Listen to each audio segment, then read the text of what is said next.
Hey gang, welcome back to the Silver River Art Studio, where today I'm going to teach you how to knit lace as I finish up what I'm calling my Legacy Lace project. This is a super simple but really classic pattern that may look familiar. It's also commonly called Feather and Fan, for obvious reasons, but the original name of the pattern is actually Old Shale, because it's reminiscent of the ripples in the shale beaches of the Shetland Islands far to the north of Scotland, where this pattern originated. You don't usually think of beaches when you think of Scotland, but the Shetlands have some really spectacular examples that you might mistake for beaches in the Caribbean, until you jumped in the water.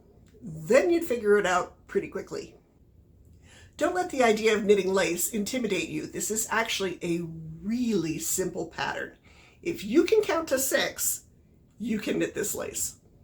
You will need to know how to do the knit and purl stitches. If you've never knit before, I have a couple of great tutorials for absolute beginners that I'll link up here and down in the description box down below.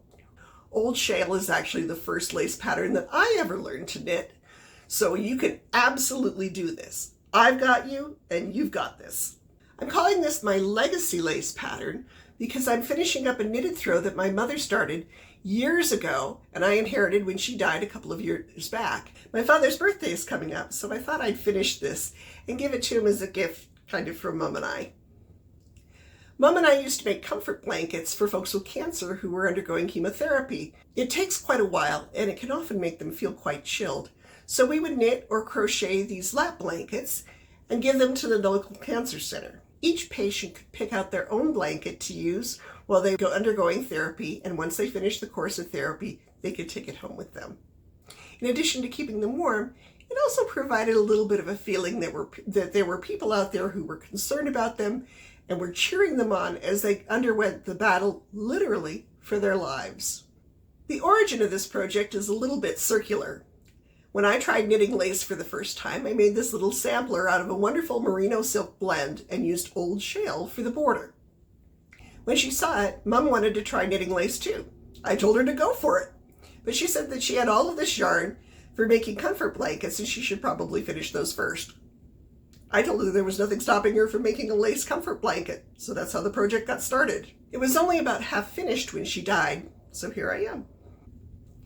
Before we get started, feel free to stop or slow down the video at any time. I have a quick 2-minute tutorial on how to adjust the speed so that you can have it at one that you're comfortable with. And if you're left-handed, it also shows you how to flip the video so that it makes it easier to follow along. There are 2 different methods of knitting. One is the English style, the other is the Continental style. I'm going to show you both. I'll start out with the English style and then we'll move on to the Continental style. In my video on doing the purl stitch, I also showed how to calculate your gauge in knitting, the number of stitches per inch or centimeter based on how you yourself knit. This is an example of when knowing how to check your gauge comes in handy. Even though the needles that Mom used were still in the blanket, I knew that my gauge would be different from hers, and if I didn't account for that, there would be a visible change between where Mom left off and where I started. It's a good thing I checked the gauge. In these 2 swatches, you can see where I used the needles that she had used, but my gauge is much looser. In this swatch, you can see that the size I actually wound up using, which was the 2 full sizes, 1 millimeter, smaller than the one that she used. We tend to think of lace as being really frilly and delicate, but as you can see, it works just as well with a worsted weight yarn like this. Old Shale has a great drape to it, but it still has enough substance to make it warm, so it's great for blankets and scarves. You frequently see it used for scarves with the ripples going crosswise, but I think that it would look really neat with the ripples going the length of the scarf instead. Let me know if you give it a try. Go ahead and drop me a note in the comments below and post a picture on social media using the hashtag SilverRiverArts.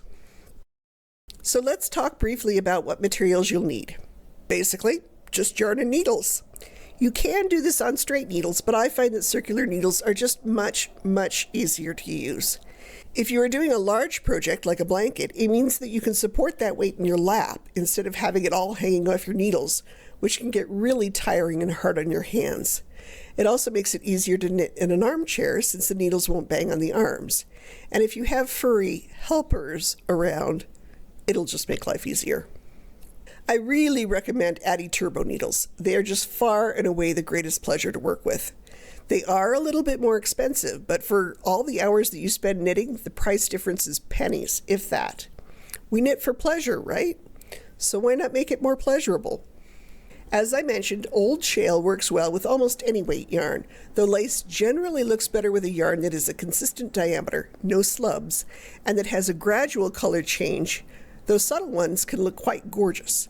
These aren't hard and fast rules, so if you want to experiment, go for it. You may also find it helpful to use knitting markers, particularly if you are knitting something wide. They aren't strictly necessary, especially with a pattern this easy, but it can be helpful until you get the hang of it. I like these ones from Boy, but even just some little loops of yarn in a contrasting color will work. I found the pattern for Old Shale in a book by Barbara Walker, The Treasury of Knitting Patterns. I'll drop a link to it in the description box below. I have the first 3 in the series and recently discovered that there's a 4th, so I have that on order and life will come to a screeching halt once it arrives, whilst I wallow in it. Barbara doesn't provide you with patterns for specific projects, such as a sweater. Instead, her books are a compendium of stitch patterns, and then you can combine as many as you want into whatever you want. In my little lace swatch, I combined English mesh lace from page 193 with Old Shale, which is found on page 205. Here she talks a little bit about the origin of the stitch and recommends some projects that it is suitable for, as well as providing a nice, crisp black and white photo. These Treasury of knitting books are well named. They truly are a treasure. In each pattern, she tells you how many stitches are needed for a repeat. For instance, here it is 18 stitches. In some cases, it may be a multiple of a number plus a few more stitches. The English mesh lace is a multiple of 6 plus 1.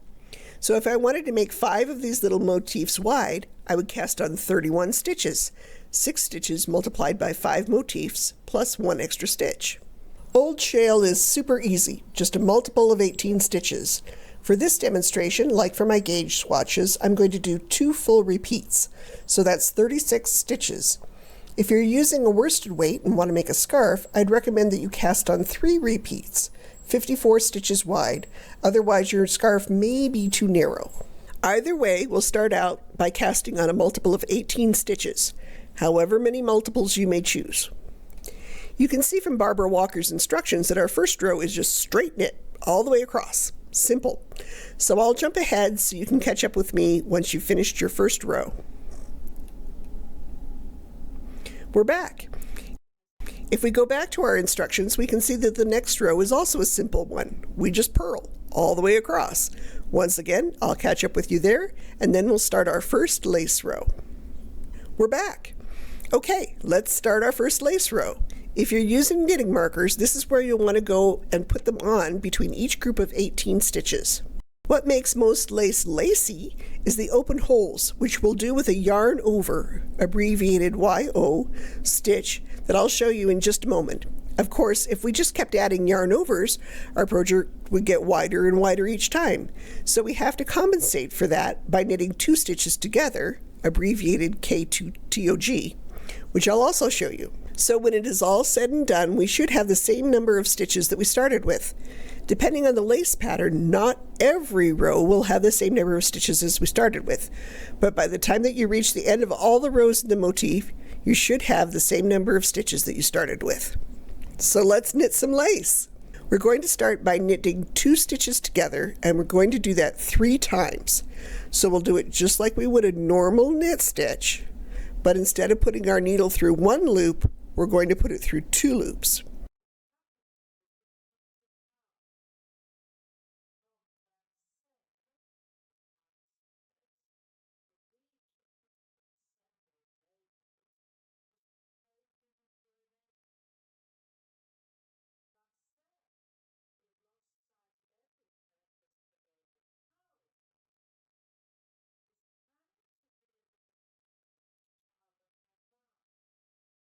If you think of the Old Shale as a series of waves, this is going to form the trough of our wave pattern. Next, we are going to do a yarn over and knit 1, which will repeat 6 times.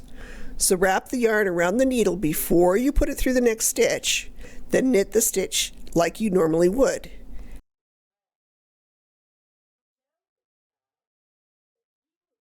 Again, yarn around, knit. Yarn around, knit. 6 times.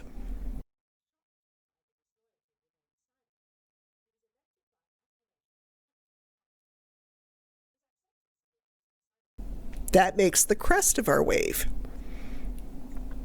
Now I'd like to take a moment to look at what I call the stitch architecture. Getting familiar with the stitch architecture will make it much easier to figure out where you've made a mistake. And it's much easier to do it here than to have to go back and rip it out and redo it. So we have 2 different things going on here: knit 2 togethers and yarn overs. Our knit 2 togethers look like this, where the 2 stitches go into 1.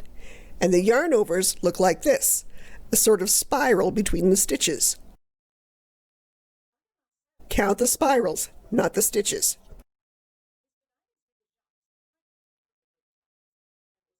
The most common mistake in old shale is probably doing your last knit 2 together and then doing another knit before you do your yarn over. That's wrong. You want to go straight from your knit 2 together to your yarn over before you do a stitch. If you look back at your row, you should be able to see if you've made a mistake.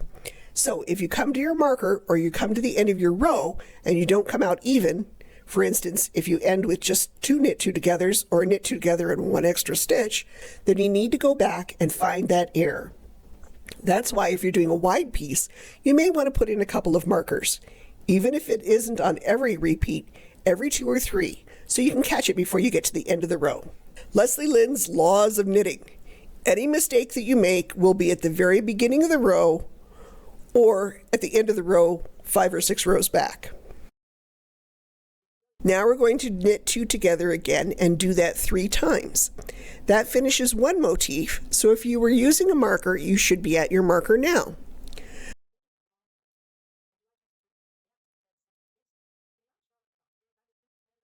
We're at the bottom of our trough, but we really only have half a trough, so we're going to knit 2 together 3 times again. So essentially, at the beginning and the end of each row, we are going to knit 2 together 3 times, but in between, we're going to do it 6 times because we are butting the beginning of one motif up against the end of the other one. So knit 2 together 6 times all told, then yarn over, knit 1 6 more times. I'm doing 2 motifs, so I'm going to finish up with 3 more knit 2 togethers, but you go ahead and do as many motifs as you need to get to the end of your row, and I'll catch up with you then. We're back. For our 4th and last row of the motif, we're going to knit all the way across. That will form the ridge that helps define our 2 rows of ripples.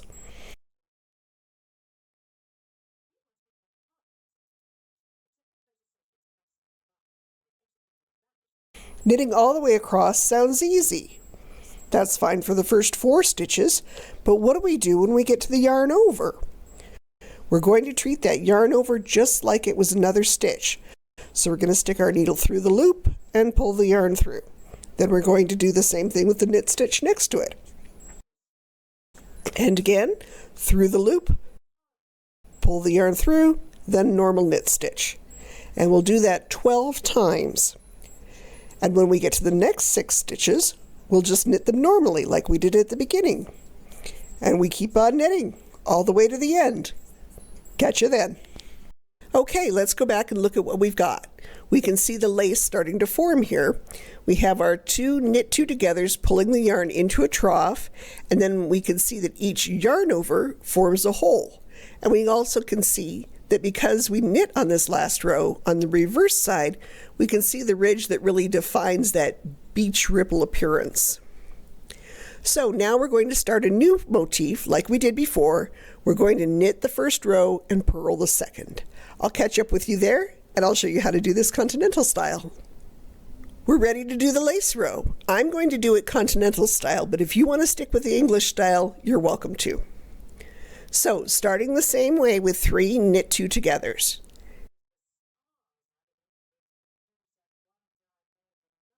Now we're going to do a yarn over like this. Really, the only difference is a minor change in the way that you do the yarn over. Then knit the stitch, and we'll keep up the pattern until the end of the row.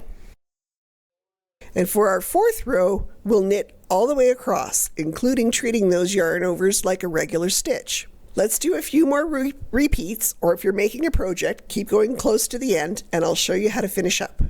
Catch you then. Here we are, almost ready to cast off. It would seem to make sense that we would cast off after row 4, right? Because that's the end of the motif. But where you finish off depends a lot on what you're making. If you're making something very fine and lacy, then yes, cast off after row 4. That's what I did on this little lace square that I did.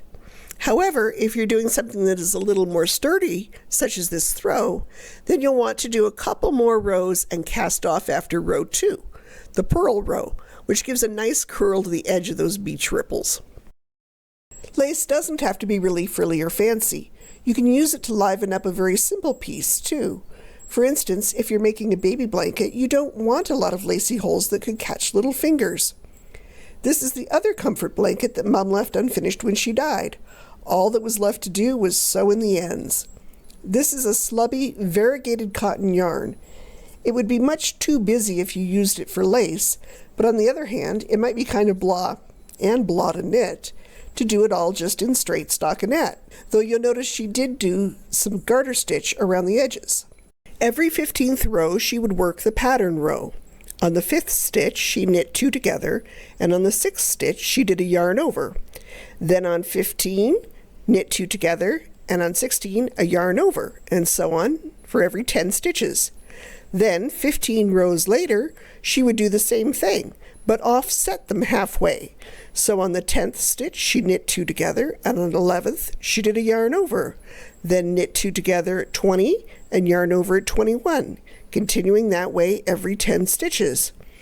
I'll put a free PDF of this pattern on my website. Look for the pattern called Margaret's Comfort Blanket on the freebies page. It's a great pattern to work on whilst you're watching TV or chatting with friends because you only have to pay attention to what you're doing every few rows, unlike more complex patterns. If you tackle it, you'll probably want to pick up a row counter too, so you don't have to keep counting. Just drape it on your needle, and every time you hit the end of the row, click the counter. Look for one like this. I've linked it below that has a loop on the end. That allows you to use it with larger diameter needles than the ones where you slide the needle through the middle of the counter. Incidentally, I don't have the original pattern that Mom used for this blanket. I just reproduced it from looking at the blanket itself. That's one of the benefits of being able to recognize stitch architecture. You can dissect a pattern just by looking at it. Back in the days before smartphones, I had cool knitting patterns scrawled on all sorts of things. Backs of business cards, church programs, receipts, anything that was handy. I was always afraid that some woman was going to sock me one for stalking her husband and peering at him intently, surreptitiously scribbling KKP. Now, of course, you can just take a photo. It's probably a good thing that we didn't all have phones on us back then, or I probably would have been called into the police as some kind of a nut job. And that's it, everybody. I said that life would come to a screeching halt when the new Treasury of Knitting book arrived, and I was right. It contains a number of neat lace patterns amongst other goodies, so I thought I'd include it here. This book differs from her previous books in that the designs are all charted, so if you're someone like me who finds it easier to work from a graphic of knit stitches rather than a list of knit 1, yarn over, purl 2, etc., you may find it helpful. These designs are new, not charted recreations of her other books, so if you already have one or more of her previous books, this one still has new things. She has some very different lace designs from the kinds in her previous book.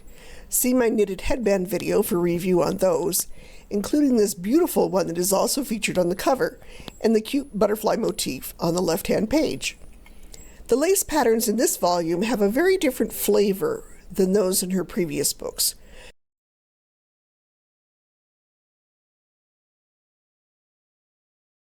She also has a whole section on cables and mock cables,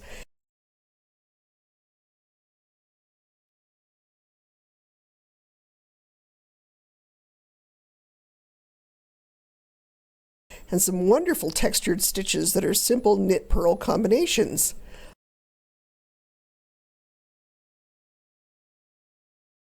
Unlike her other books, she also includes a number of patterns for projects, rather than just the stitch patterns alone.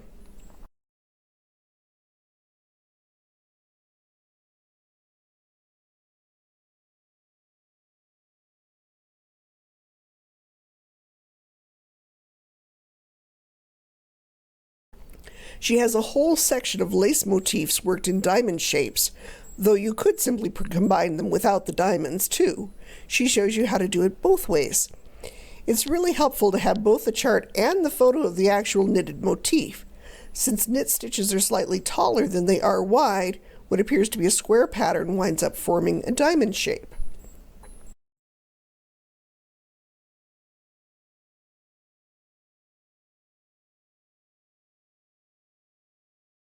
She also has a section that she calls mosaics, which are worked in 2 or more colors. They are worked using Fair Isle techniques, so if you're familiar with Fair Isle, these will be easy.